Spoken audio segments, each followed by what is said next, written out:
সম্মানিত ভাইরা, এই নবী রাসূলদেরকে আল্লাহ পাক রব্বুল আলামিন চারটি গুরুত্বপূর্ণ মিশন দিয়ে আল্লাহ পাক রব্বুল আলামিন এই পৃথিবীর বুকে পূরণ করেছেন। কয়টা? চারটা। প্রত্যেক নবী রাসূলকে চারটি মিশন আল্লাহ পাক রব্বুল আলামিন দিয়েছেন। সূরা আল বাকারার ভিতরে 151 নাম্বার আয়াতে আল্লাহ পাক রব্বুল আলামিন পরিষ্কারভাবে বলে দিয়েছেন, আরসালনা ফীকুম রাসূলাম মিনকুম ইয়াতলু আলাইকুম আয়াতিনা ওয়া ইউযাক্কিকুম ওয়া ইউআল্লিমুকুমুল কিতাবা ওয়াল হিকমা ওয়া ইউআল্লিমুকুম মা লাম তাকুনু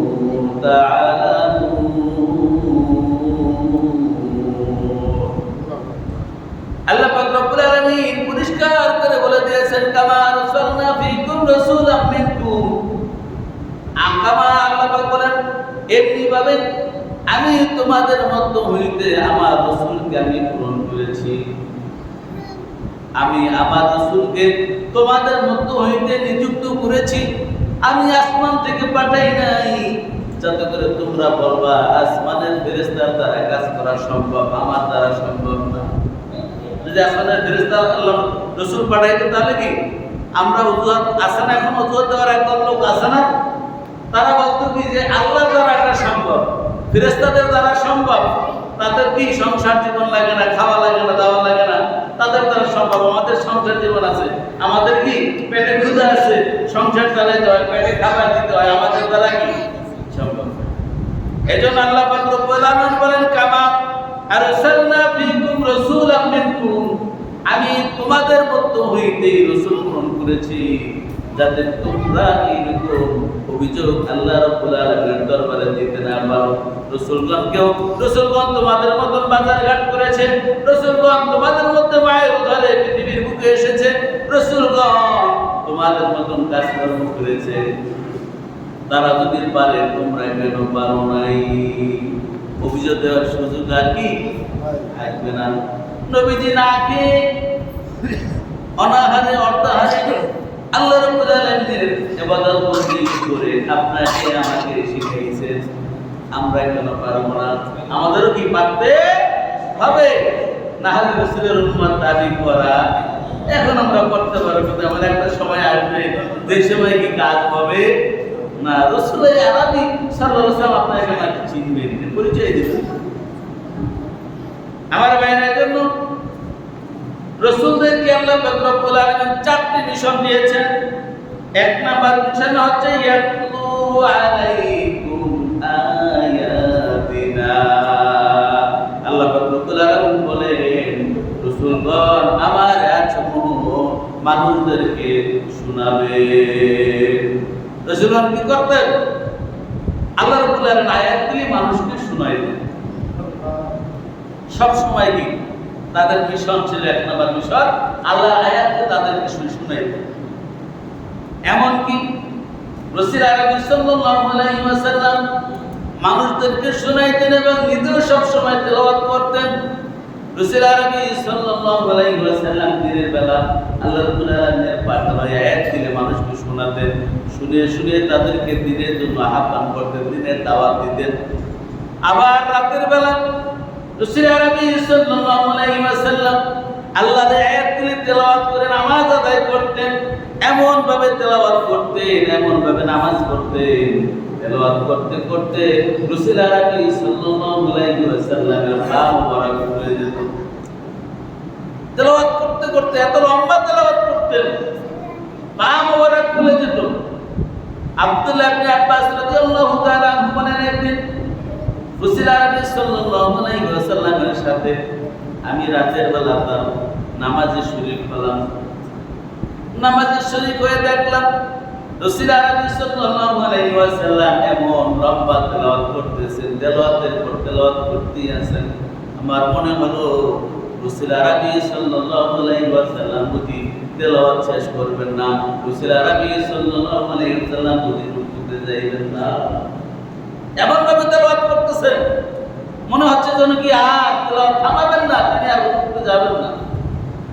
দীর্ঘক্ষণ তেলাওয়াত করলেন, তেলাওয়াত করতে করতে রাসূল আরবি সাল্লাল্লাহু আলাইহি ওয়াসাল্লাম দীর্ঘ সময় পার করলেন। এরপরে রুকুতে গেলেন। রুকুতে গিয়ে এমন লম্বা রুকু দিলেন, জনক সাহাবী বলেন রাসূল আরবি সাল্লাল্লাহু আলাইহি ওয়াসাল্লাম আমার মনে হলো তিনি আর মাথা উঠাবেন না। এরকম করে সিজদায় এমন দীর্ঘ সময় কাটালেন, জনক সাহাবী বলেন আমার মনে হলো রাসূল আরবি সাল্লাল্লাহু আলাইহি ওয়াসাল্লাম সিজদা থেকে বুঝি আর মাথা উঠাবেন না। এরকম করে করে রাসূল আরবি সাল্লাল্লাহু আলাইহি ওয়াসাল্লাম দীর্ঘ সময় নামাজ পড়তেন। আর আমরা দীর্ঘ সময় তো দূরের কথা, সূরা বড় লেখা হুজুরে কি এত বড় সূরা পড়ে কেন? আর তো তাড়াতাড়ি করতে পারে না। কি বলেন? অনেকে কি ধৈর্য হারা হইয়া যায়। তবে কিছু লোক আছে অসুস্থ, কিছু লোক আছে বয়স্ক, তাদের ব্যাপারটা কি, তাদের ব্যাপারটা ভিন্ন। কিন্তু আমরা যারা 90 মিনিট খেলা হয় না, ফুটবল খেলা হয় না, 90 মিনিটের পরে আবার কি টাইম বাড়ায় না, আরো 20 মিনিট বাড়ায়নি, একটা না পায়ে উপরে দাঁড়াইয়া ফুটবল খেলা দেখে, এরকম প্লেয়ার আছে না নাই? কি এরকম প্লেয়ার আছে না নাই? আছে। সেখানে টাইম পাস হয়ে যায়, টের পায় না। কিন্তু হুজুরের তেলাওয়াত একটু বড়, এত লম্বা তেলাওয়াত করে কেন? আছে না নাই? সম্মানিত ভাইয়েরা, রাসূল আরবি সাল্লাল্লাহু আলাইহি ওয়াসাল্লাম কোরআন দিনের বেলা মানুষকে শুনাইতেন, রাতের বেলা নিজে তেলাওয়াত করতেন, এরকম লম্বা তেলাওয়াত করতেন। এক সাহাবী বলেন আমি রাসূল আরবি সাল্লাল্লাহু আলাইহি ওয়াসাল্লামের পিছনে নামাজে দাঁড়িয়েছি, রাসূল আরবি সাল্লাল্লাহু আলাইহি ওয়াসাল্লাম সূরা বাকারা শেষ করলেন। সূরা বাকারা 288 আয়াত, সূরা বাকারা শেষ করে দিলেন। এরপরে আবার সূরা ইমরান শুরু করলেন। এরকম করে করে রাসূল আরবি সাল্লাল্লাহু আলাইহি ওয়াসাল্লাম এরকম করে তেলাওয়াত করতেছিলেন। আমি আর রাসূল আরবি সাল্লাল্লাহু আলাইহি ওয়াসাল্লামের সাথে থাকতে পারলাম না, আমি নামাজ ছেড়ে পিছন থেকে পালিয়ে গেলাম। কেমন তেলাওয়াত করতেন আল্লাহ! তাহলে আল্লাহ রাব্বুল আলামিন দায়িত্ব দিয়েছেন এক নাম্বার কি, ইয়াতলু আলাইকুম আয়াতিনা, আমার আয়াত সমূহ তেলাওয়াত করে শোনাবেন। এটা কি রাসূলের দায়িত্ব। রাসূল আলাইহিস সালাম কি করলেন? দিনের বেলা এরকম তেলাওয়াত করে করে মানুষকে দিনের জন্য আহ্বান করতেন, রাতের বেলা আবার কি করতেন? নামাজের এরকম দীর্ঘক্ষণ তেলাওয়াত। এমনকি রাসূল আলাইহিস সাল্লাল্লাহু আলাইহি ওয়াসাল্লাম যখন রাতের বেলা তেলাওয়াত করতেন, দিনের বেলা দাওয়াত দিতেন, মক্কার আবু জাহেল, আবু লাহাব, উতবা সাহেবা, কাফেররা, মন্ত্রী পরিষদরা দেখো আরে নবীর তেলাওয়াত শুনে শুনে মানুষ তো দিনের জন্য ঝুঁকে যাচ্ছে, তারা মুসলমান হয়ে যাচ্ছে, কেমন করে তাদেরকে ফিরানো যায়। ফিরানোর জন্য নানা চক্রান্ত তারা করলো। তারা আমার নবী রাসূল আরবি সাল্লাল্লাহু আলাইহি ওয়াসাল্লামকে পাগল বললো, জাদুকর বললো, মানুষকে বললো খবরদার খবরদার, নবীজি যেই কথা বলে সে কথা তোমরা কেউ শুনবা না, তার কাছেও তোমরা যাবা না। সে কি একটা বড্ড পাগল এবং সে জাদুকর, তার কাছে যদি যাও তোমরা পাগল হবা, জিনের দ্বারা তোমাদেরকে আক্রমণ করবে, তোমাদেরকে আসর করবে, জাদু করবে তোমাদের উপরে। খবরদার তোমরা তার কাছে যাইবা না। তাকে যখন দেখবা কানের ভিতরে তুলা দিবা, তুলা না থাকলে আঙ্গুল ঢুকাইয়া দিবা, তার কথা কি তোমরা শুনবা না। আর এত সুন্দর নবীজি। আমাদের আফসোস হয় আমরা কি নবীজির উপরে ঈমান এনেছি ঠিকই, কিন্তু নবীজিকে দেখতে পাই নাই। কাফের মুশরিক বেদিনরা তোদের কাছে নবীজি আসছে, তোদের কপাল পড়া, এতই কপাল পড়া, তোরা নবীজির কথা না শুনে কি করেছো? তুলা দিয়েছো, আঙ্গুল দিয়েছো। লানাতুল্লাহ, আল্লাহ তোদের উপরে লানত দেয়।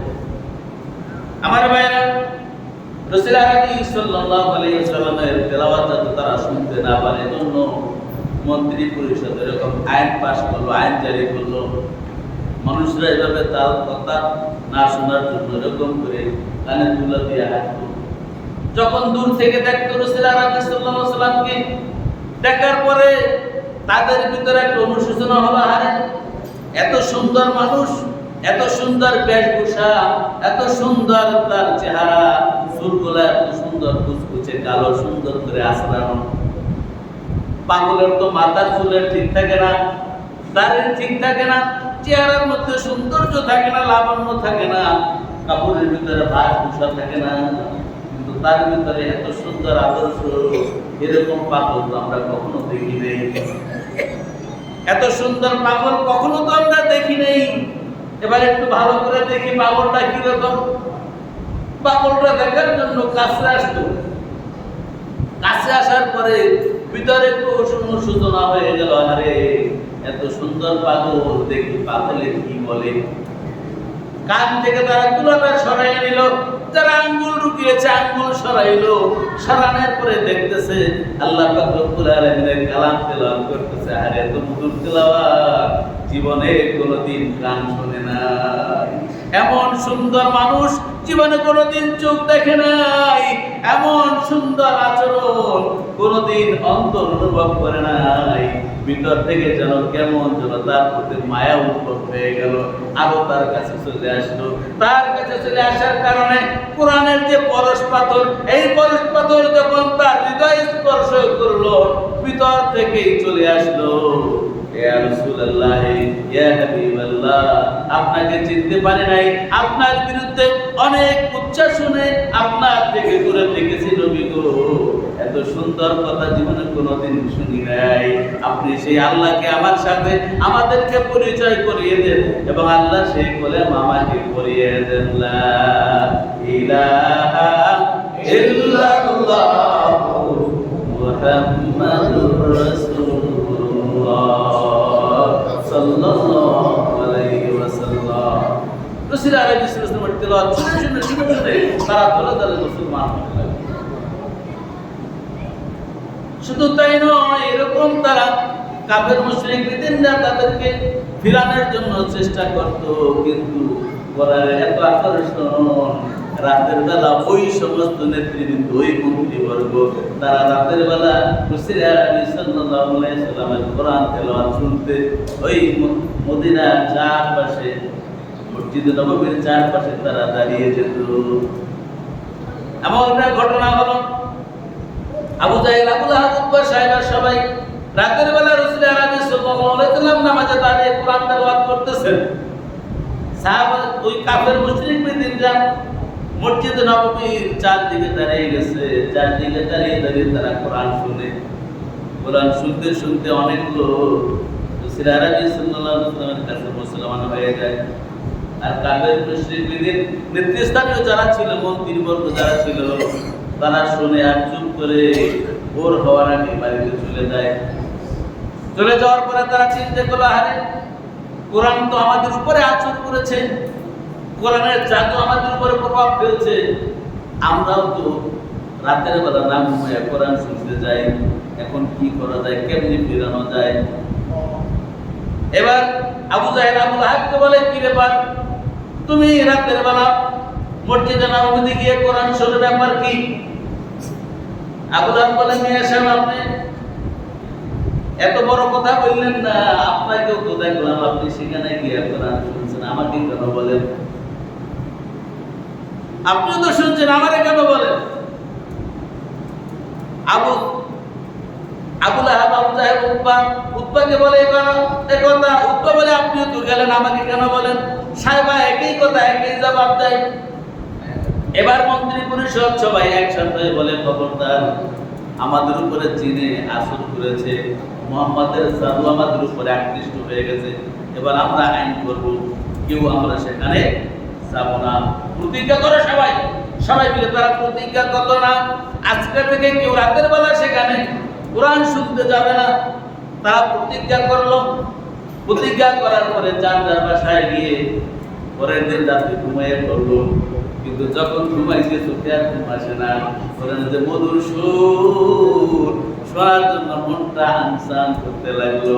এবার আবু জাহেল চিন্তা করে, আমি যেহেতু আইন পাস করছি, আইন যেহেতু পাস হয়ে গেছে, খবরদার, আজকে তো আর কেউ আসবে না, অতএব আমি একা একা গিয়ে শুনবো মধুর সুরে মহানবী সাল্লাল্লাহু আলাইহি ওয়াসাল্লামের মুখ থেকে আল্লাহর কোরআন।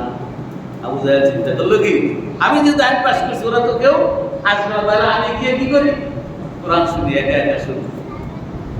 আবু লাহাব বলে, আবু জাহেল যেহেতু আইন পাস করেছে, আবু জাহেল তো যাবে না, বাকিরাও যাবে না, এবার আমি একা গিয়ে কোরআন তেলাওয়াত শুনবো। উদ্বা বলে একই কথা, সাইবাও বলে একই কথা, মুগিরাও বলে একই কথা। সবাই চিন্তা করছে ওরা তো আসবে না, যেহেতু আইন পাস হয়ে গেছে, তাহলে আমি একা একা কি কোরআন তেলাওয়াত শুনবো। এই রাতের বেলা ঘুম থেকে উঠে যারা মসজিদে নববীর চতুর্দিকে দাঁড়িয়ে গেল, দাঁড়িয়ে দাঁড়িয়ে তারা কোরআন তেলাওয়াত শুনতেছেন।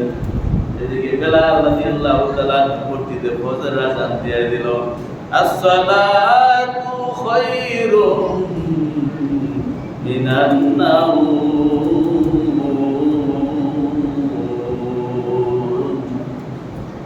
যখন বেলালের কণ্ঠে এই আযানের ধ্বনি কানে চলে আসলো, আবু জাহেল, আবু লাহাব, উতবা, সাইবা, মুগীরা সকল কাফেররা দিল দৌড় দিল। আমার যদি কেউ দেখে ফেলে তাহলে তো বিপদ হয়ে যাবে। দৌড় দেওয়ার পর একজনের পায়ের সাথে আর একজনের পাও, একজনের শরীরে আর একজনের শরীরে লেগে দিয়ে পড়ছে। কে? ওই বলে আমি আবু জাহেল। বলে তুমি কে? কানে আবু লাহাব। আবার তুমি কে? বলে আমি মুগীরা, আমি উতবা, আমি সাইবা। বলে ব্যাপার কি? কালকে না মন্ত্রী সভায় আমরা আইন পাস করলাম, কেউ আসবে না, তুমি আসলে কেন? বলে মিয়া তুমি আসলে আইন পাস করছো, তুমি আসলে কেন? এবার তারা চিন্তা করে, আরে আসলে তো কোরআনে আমাদেরকে আকৃষ্ট করে ফেলেছে। এবার রাসূল আরবি সাল্লাল্লাহু আলাইহি ওয়াসাল্লামকে কিভাবে মক্কা থেকে বিতাড়িত করা যায় সেই পরিকল্পনাই করতে হবে। এই কোরআন তেলাওয়াতের অপরাধে নবীকে মক্কা থেকে, জন্মভূমি থেকে তারা বিতাড়িত করে দেয়। এমনকি তারা হত্যার পরিকল্পনা করেছে। অনেক মুসলমানদেরকে, অনেক সাহাবীকে তারা কি এই কোরআন শেখার অপরাধে, ইসলাম আনার অপরাধে তারা কি দুনিয়া থেকে বিদায় করে দিয়েছে। তাহলে এক নম্বর নবীদের মিশন ছিল কি, তারা কোরআন তেলাওয়াত করবে। দুই নম্বরে মিশন হচ্ছে ওয়ায়ুযাক্কিহিম। দুই নম্বর মিশন হচ্ছে এই কোরআন তেলাওয়াত, কোরআনের মাধ্যমে মানুষদেরকে তারা পবিত্র করবে। সকল নবী রাসূলরা কি করেছেন? তারা আসমানি কিতাব তেলাওয়াত করেছেন, মানুষকে শুনিয়েছেন, শোনার মাধ্যমে কি তাদেরকে পবিত্র করেছেন। তাহলে কোরআনের নূর যার অন্তরে নাই সে কি পবিত্র না, সে অপবিত্র। আল্লাহ কোরআন অন্য জায়গায় বলেছেন, ইন্নামাল মুশরিকুনা নাজাস। সকল মুশরিকরা কি নাপাক, অন্তরটা কি মুশরিক নাপাক। কিন্তু ঈমান আনার কারণে কোরআনের নূর যখন অন্তরে পয়দা হয় তখন শরীরে কি হয়? পাক হয়। আর নাপাক শরীর কখনো কি আল্লাহ জান্নাতে প্রবেশ করতে পারবে না। এর জন্য আমরা এক কথায় এটাই দলিল, যারা ইসলাম গ্রহণ যারা করবে না তারা কি জাহান্নামে যাবে। কারণ নাপাক, জান্নাতকে পাক বানাবা, পাক জান্নাত পাক। আর পাক জায়গায় যে পাক মানুষ যাবে। আর পাক যারা কারা? যাদের ভিতরে কোরআনের নূর, ইসলামের নূর যাদের অন্তরে থাকবে তারা পাক, তারা মুসলমান, তারা পাক, এরা জান্নাতে যাবে। যদিও কিছু গুনাহ করে, গুনাহ করলে গুনার কাফারা স্বরূপ তারা শাস্তি ভোগ করে কি করবে? তারা জান্নাতে প্রবেশ করবে। কিন্তু কাফের মুশরিক বিদীন যারা, এরা কি কোরআনের নূর, ইসলামের নূর তাদের অন্তরে পয়দা হয় নাই যে তারা নাপাক। আর নাপাক শরীরে কেউ কোনোদিন জান্নাতে যেতে পারবে না। Concept clear? তাহলে আল্লাহ পাক রব্বুল আলামিন নবী এবং রাসূলদেরকে দুই নাম্বার মিশন দিয়েছে। তারা কি করবেন? এই কোরআন তেলাওয়াতের মাধ্যমে মানুষকে পবিত্র করবে। ইউযাক্কিকুম, তাদেরকে পবিত্র করবে, তাদের পরিশুদ্ধ করবে, তাদেরকে জাহান্নাম থেকে বিতাড়িত করে জাহান্নামের অনুকূলে, জাহান্নামের প্রতিকূলে কি ইসলামের জন্য কি তাদেরকে তৈরি করবে, জান্নাতের উপযুক্ত করে তাদেরকে তৈরি করবে। এজন্য সকল নবী রাসূলদের মিশন মৃত্যুর আগ পর্যন্ত তারা কি এই কাজ করে গিয়েছে। তাহলে ওয়ায়ুযাক্কিকুম, নবী রাসূলগণ তাদেরকে এই কোরআনের মাধ্যমে পরিশুদ্ধ করবেন, পবিত্র করবেন। তিন নম্বর হচ্ছে ওয়ায়ুআল্লিমুকুমুল কিতাব, শুধু নিজেরা তেলাওয়াত করবে, মানুষকে শোনাবে এবং পবিত্র করবে, এখানে শেষ না। 3 নাম্বার মিশন হচ্ছে তাদেরকে এই কোরআন শিক্ষা দিবে। নবীরা শুধু তেলাওয়াত করে মানুষকে শোনাবে আর মানুষকে পরিশুদ্ধ করবে, এখানে শেষ না। 3 নাম্বার মিশন হচ্ছে তাদেরকেও কি এটা শিখাবে। এটা শিখানোর মাধ্যমে কি হবে? সমাজে ব্যাপক প্রচলন হবে। নবীজি একা কয়জনকে শোনাতে পারবে? বলেন, কয়জনকে শোনা সম্ভব? সম্ভব না। কিন্তু নবীজির সাথে যদি আরো 10 জন শিখে, তাহলে কি অনেক লোকের শেখানো সম্ভব। এই জন্য প্রত্যেক নবী রাসূলের মিশন, 3 নাম্বার মিশন ছিল এই আল্লাহর এই আসমানি কিতাবকে তারা কি করে মানুষদেরকে, লোকদেরকে শোনাবে এবং শিখাবে। তাহলে 3 নাম্বার মিশন কি? এই কোরআনকে মানুষকে শিখাবে। এবং রাসূল সাল্লাল্লাহু আলাইহি ওয়াসাল্লাম কি করেছেন? সর্বপ্রথম দাওয়াত দেওয়ার পরে যারা দাওয়াত গ্রহণ করেছে তাদের কি দারুল আরকাম, এই পৃথিবী ইসলামের শ্রেষ্ঠ প্রথম যে মাদ্রাসা, সেটা হচ্ছে দারুল আরকাম। আরকাম নামক সাহাবীর বাড়িতে কি করতেন? রাসূল সাল্লাল্লাহু আলাইহি ওয়াসাল্লাম কোরআন শিক্ষার ব্যবস্থা করতেন, দিন শিক্ষার ব্যবস্থা করেছিলেন। এই হলো যদি সর্বপ্রথম মাদ্রাসা। এই জন্য আমরা বলি ইবাদতের জায়গা মসজিদ, এটা কার ঘর? আল্লাহর ঘর। আর যেখানে দিন শিখানো সেটাকে কি বলি? মাদ্রাসাকে বলি আমরা কি? রাসূলের ঘর। কারণ রাসূল সাল্লাল্লাহু আলাইহি ওয়াসাল্লাম প্রথম কি করেছেন? তারা দিন গ্রহণ করেছেন, তাদেরকে কি দারুল আরকাম নিয়ে কি কোরআন শিক্ষা, দিন শিক্ষার ব্যবস্থা করেছিলেন।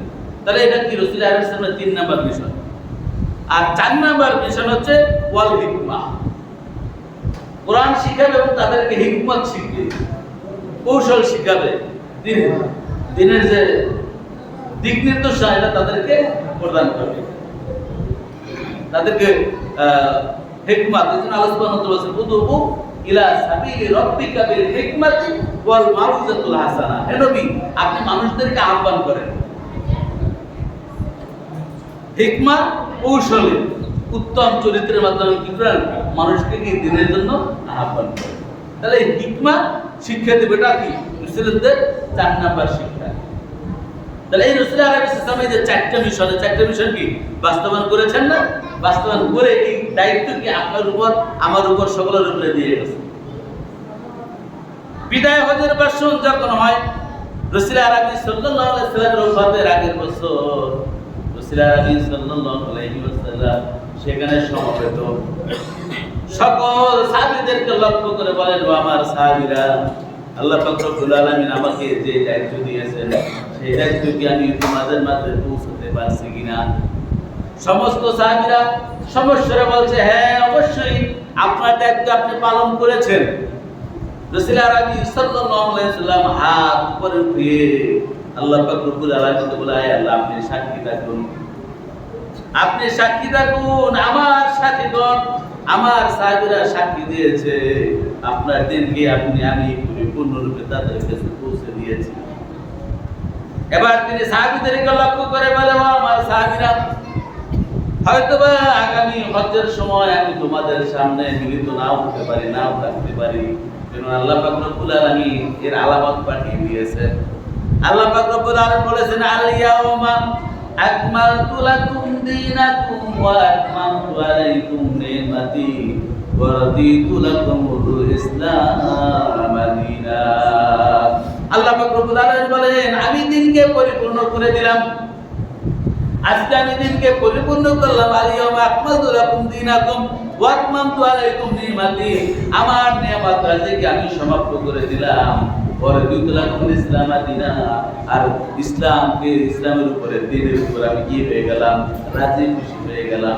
আল্লাহ পাক রব্বুল আলামিন যেহেতু আমাকে দিনকে পূর্ণতা দেওয়ার জন্য পাঠিয়েছেন, দিনকে যেহেতু আল্লাহ পূর্ণতা বলে ঘোষণা দিয়েছে, তাহলে আমাকে আল্লাহ রব্বুল আলামিন আর বেশি দিন এই ধরনের আল্লাহ আমাদেরকে রাখবেন না। যেহেতু আল্লাহ আমাকে রাখার যেহেতু আল্লাহ ঘোষণা দিয়েছেন, সেক্ষেত্রে হয়তো আগামী হতে আমি তোমাদের সামনে না মিলিত হতে পারি, তবে তোমরা জেনে রাখো, আমি তোমাদেরকে বলে যাই, আমি তোমাদের কাছে বাল্লিগু আন্নি ওয়ালাউ আয়া, আমার পক্ষ থেকে একটি হাদিস, একটি কথা, একটি একটি বাণী, একটি আয়াত যদি তোমার কাছে পৌঁছে থাকে, সেইটা তোমার দাবি এখন, তোমার কর্তব্য এখন, সেটা তুমি আরেক মুসলমান ভাইকে পৌঁছে দিবে। আমার কাছ থেকে যদি তুমি একটি হাদিস, একটি আয়াত বা একটি কথাও জেনে থাকো, এখন তোমার দায়িত্ব। আমি হয়তো আর কি বেশি দিন থাকবো না, আল্লাহ আমাকে যে মিশন দিয়ে পাঠিয়েছেন সেই মিশনের বাস্তবায়ন আমি করেছি, আমাকে হয়তো আল্লাহ নিয়ে যাবেন, তবে আমি তোমাদের এই দায়িত্ব দিয়ে গেলাম। আমার উপরে যে 4টা মিশন ছিল, এই 4টা মিশন আমি কি তোমাদের উপরে রেখে গেলাম। আমার একটা হাদিস যদি তোমার কাছে পৌঁছে, একটা আল্লাহর আয়াত যদি তোমার কাছে পৌঁছে, তুমি কি করবা? তোমার পরবর্তী জেনারেশন, তোমার ভাই ব্রাদার, তোমার আত্মীয় স্বজন, বন্ধু বান্ধব যারা রয়েছে তাদেরকে জানিয়ে দেবে। তাহলে এই দায়িত্ব কি আপনার উপর, আমার উপর কি দিয়া গিয়েছে? আর এই দায়িত্ব, এই 4টা মিশন আমাদেরও, ঠিক না বলেন? এটা আমাদেরও কাজ। এখন আমাদের কি করতে হবে? এই কোরআন শিখতে হবে, কোরআন তেলাওয়াত করতে হবে, এই কোরআনের দাওয়াত মানুষকে দিতে হবে, 1 নম্বর মিশন। 2 নম্বর হচ্ছে যে এটা কি করতে, এটা ওয়াইজাক্কি, এই তেলাওয়াতের দ্বারা, এই কোরআনের দ্বারা মানুষকে কি করতে হবে? পরিশুদ্ধ করতে হবে। এরপরে ওয়ায়ুআল্লিমুকুমুল কিতাব, এবং এই কিতাবকে কি শিক্ষা মানুষকে শিখাতে হবে।